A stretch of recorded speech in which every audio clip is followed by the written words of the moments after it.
জয়পুরহাটের খেতলাল উপজেলার ভাসিলা গ্রামে ২৬ বছর বয়সী সোমা একজন সংগ্রামী ও পরিশ্রমী নারী।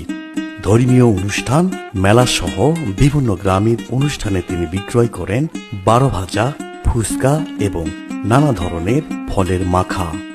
নিজের পরিশ্রম আর উদ্যোগে সংসারে হাল ধরেছেন তিনি। প্রতিদিন ভোর থেকে শুরু হয় তার প্রস্তুতি, আর দিনভর চলে বিক্রয়। তার তৈরি খাবারের স্বাদে আকৃষ্ট হয়ে ভিড় করছেন নানা বয়সী ক্রেতারা। স্বল্প পুঁজিতে শুরু করলেও ধীরে ধীরে বাড়ছে তার ব্যবসা পরিসর। নিজের আয় দিয়ে পরিবার চালানোর পাশাপাশি ভবিষ্যতে আরো বড় কিছু করার স্বপ্ন দেখছেন সোমা। সামান্য সহায়তা ও পৃষ্ঠপোষকতা পেলে এই নারী উদ্যোক্তা আরো এগিয়ে যেতে পারে বলে মনে করছেন স্থানীয়রা।